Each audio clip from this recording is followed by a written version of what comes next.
ಅತ್ತೆ, ಮೊದಲೇ ನಿಮ್ಗೆ ಹುಷಾರಿಲ್ಲ, ನೀವು ಯಾಕೆ ಅಡುಗೆ ಮನೆ ಕಡೆ ಬರಕ್ಕೆ ಹೋದ್ರಿ? ವಿಶ್ರಾಂತಿ ತಗೋಬಾರ್ದೆ? ಮುಂದೆ ಶಾಶ್ವತವಾಗಿ ವಿಶ್ರಾಂತಿನೇ ಅಲ್ವೇನಮ್ಮ. ಅವರು ನಮ್ಮ ಜೊತೆ ತುಂಬ ದಿನ ಇರೋದಿಲ್ಲ.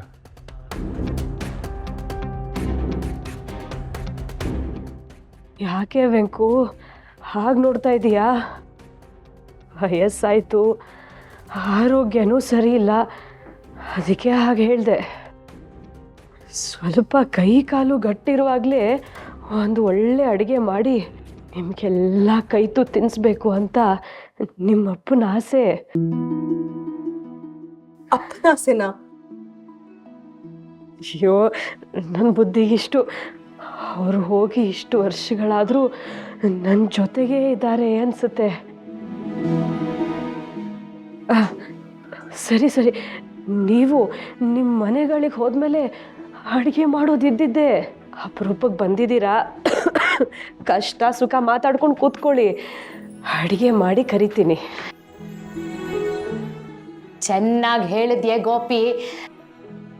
ನಮಗೇನು ಇದು ನೆಂಟ್ರ ಮನೆನಾ? ನಮ್ಮ ಮನೆಯಲ್ಲಿ ನಾವು ಅಡುಗೆ ಮಾಡ್ಕೊಂಡು ತಿನ್ನೋದು ಬಿಟ್ಟು ಆರೋಗ್ಯ ಕೆಟ್ಟಿರೋ ನಿನ್ನ ಕೈಲಿ ಅಡುಗೆ ಮಾಡಿಸಿ ನಾವುಗಳು ಹರಟೆ ಹೊಡ್ಕೊಂಡಿರೋಕ್ಕಾಗತ್ತೆಯೇ? ಹಾಗಲ್ಲ ಸೀತಕ್ಕ, ನನ್ನ ಕೈಯಾರೆ ಅಡುಗೆ ಮಾಡಿ ನಿಮಗೆಲ್ಲ ತಿನ್ನಿಸ್ಬೇಕು ಅಂತ ಆಸೆ ಆಗಿದೆ.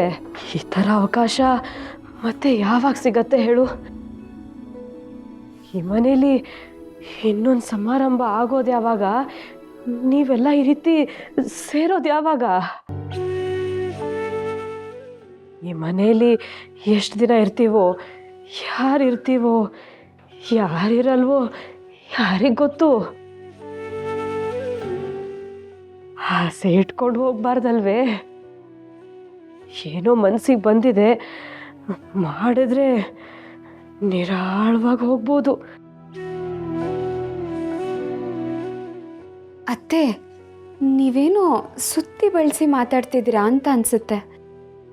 ಆದರೂ ನಿಮ್ಮ ಆಸೆಗೆ ನಾವು ಯಾಕೆ ಅಡ್ಡಿ ಮಾಡೋಣ? ತರಕಾರಿ ಹೆಚ್ಚೋದೆಲ್ಲ ಆಗಿದೆ, ನಿಮ್ಗೇನು ಅನಿಸುತ್ತೆ ಅದನ್ನೇ ಮಾಡಿ. ಅಮ್ಮ, ನಿನ್ನ ಕೈ ತುತ್ತಂದ್ರೆ ನಂಗೆ ಅಮೃತ, ಆದರೆ ಅದೇ ಕೊನೆ ಆಗಬಾರ್ದು ಅಷ್ಟೇ. ಅಕ್ಕ ಅಕ್ಕ,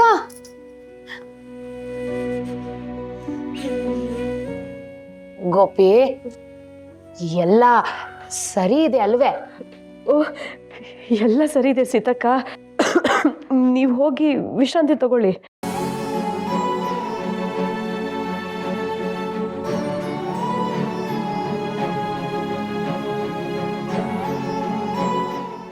ಇದೇನು ವೆಂಕಟಾಂಬ ಹೀಗೆ ಹೇಳ್ತಿದ್ದಾಳೆ? ನಾನು ಹೋಗೋದ್ರ ಬಗ್ಗೆ ಇವಳಿಗೇನಾದರೂ ಅನುಮಾನ ಬಂದಿದೆಯಾ?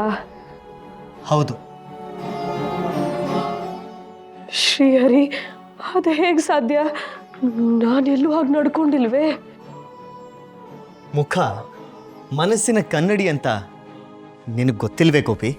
ಮನಸ್ಸಿನ ಕ್ಷೋಭೆಯನ್ನು ನಾವು ಎಷ್ಟೇ ಮುಚ್ಚಿಟ್ಟಿದ್ರೂ ಅದು ಮುಖದಲ್ಲಿ ಪ್ರಕಟ ಆಗ್ತಾನೇ ಇರುತ್ತೆ. ನಿನ್ನ ಅಳಿಯಂದ್ರು ಜ್ಯೋತಿಷ್ಯ ಪಂಡಿತರು, ಸೂಕ್ಷ್ಮ ಗ್ರಾಹಿಗಳು. ಅವರಿಗೆ ಈಗಾಗಲೇ ನಿನ್ನ ಸಾವಿನ ಬಗ್ಗೆ ಅನುಮಾನ ಬಂದಿದೆ.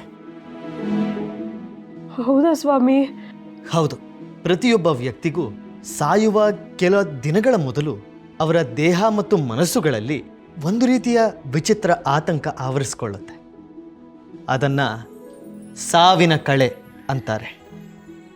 ಅದು ಕಾಲ ನಮಗೆ ಕೊಡುವ ಮುನ್ಸೂಚನೆ. ಆದರೆ ಅದು ಎಷ್ಟೋ ಜನರಿಗೆ ಗೊತ್ತಾಗೋದಿಲ್ಲ. ಸೂಕ್ಷ್ಮ ಗ್ರಾಹಿಗಳಿಗೆ ಮಾತ್ರ ಅರಿವಾಗುತ್ತೆ. ನಿನ್ನ ಅಳಿಯಂದ್ರು ಅಂಥವರಲ್ಲಿ ಒಬ್ಬರು. ಅದಕ್ಕೆ ಅವರು ನಿನ್ನನ್ನು ಸೂಕ್ಷ್ಮವಾಗಿ ಗಮನಿಸ್ತಾ ಇದ್ದಾರೆ. ಶ್ರೀಹರಿ, ನನ್ನ ಮಗಳು ಒಳಗೊಳಗೆ ಅದು ಎಷ್ಟು ಕೊರಗ್ತಾ ಇದ್ದಾಳೋ ಏನೋ.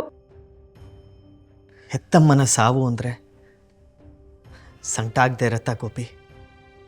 ಪಾಪ ಹಿತ್ಲಲ್ಲಿ ಒಬ್ಬಳೇ ಕೂತು ಬಿಕ್ಕಿ ಬಿಕ್ಕಿ ಅಳ್ತಿದ್ದಾಳೆ. ಸ್ವಾಮಿ, ನನ್ನ ಕರುಳು ಕಿತ್ತು ಬರ್ತಾ ಇದೆ. ನಾನು ಹೋಗಿ ಸಮಾಧಾನ ಮಾಡಿ ಬರ್ತೀನಿ.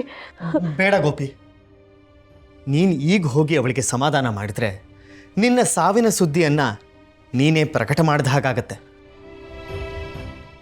ಸಂತೋಷದ ಸವಿ ನೆನಪಿನಲ್ಲೇ ಹೊರಟೋಗ್ಬೇಕು ಅನ್ನೋ ನಿನ್ನ ಆಸೆ ಕಣ್ಣೀರಿನಲ್ಲೇ ಕೊಚ್ಚಿ ಹೋಗುತ್ತೆ.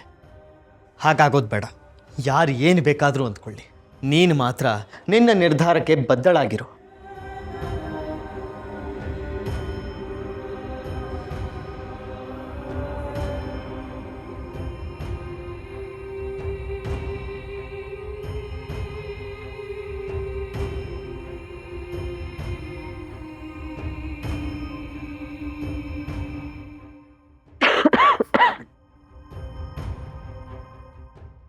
ರುಚಿ ಹೇಗಿದೆಯೋ ಏನೋ, ನಮ್ಮ ಸರಸ್ವತಿ ಅಡುಗೆ ಮನೆನ ಗುತ್ತಿಗೆಗೆ ತಗೊಂಡು ನನ್ನನ್ನು ಹತ್ರಕ್ಕೆ ಸೇರಿಸ್ತಿಲ್ಲ.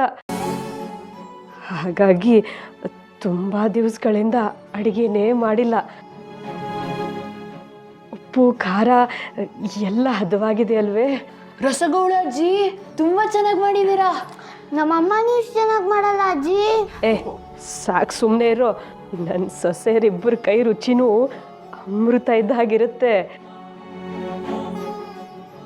ನಾನೇನು ನಿಮ್ಮಮ್ಮನ ಕೈ ರುಚಿ ತಿಂದಿಲ್ವೇನು?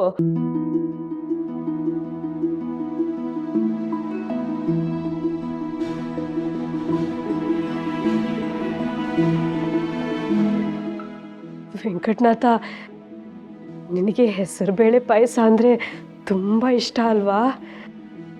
ಅದಕ್ಕೆ ಗೋಧಿ ಪಾಯಸದ ಜೊತೆ ಇದನ್ನು ಮಾಡಿದ್ದೀನಿ. ಇರು, ಇನ್ನು ಸ್ವಲ್ಪ ಹಾಕ್ತೀನಿ.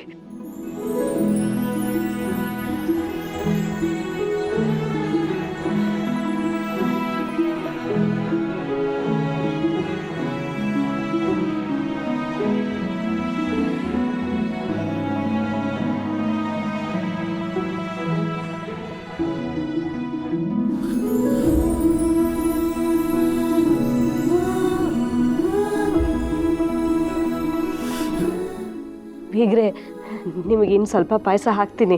ಅಯ್ಯಯ್ಯೋ ಬೇಡ ಅಮ್ಮ, ಈಗಾಗಲೇ ನಿಮ್ಮ ಆತಿಥ್ಯಕ್ಕೆ ಕಟ್ಟು ಬಿದ್ದು 2 ಹೊತ್ತಿನ ಊಟನ ಒಂದೇ ಹೊತ್ತಲ್ಲಿ ತಿಂದುಬಿಟ್ಟಿದ್ದೀನಿ. ನನ್ನ ಕೈಲಿ ಆಗಲ್ಲ. ಸುಮ್ಮನೆ ಇರಿ ಬೀಗ್ರೆ, ತಿಂದಿರೋದು 4 ತುತ್ತು. ಹಾಕ್ತೀನಿ ತಡೀರಿ.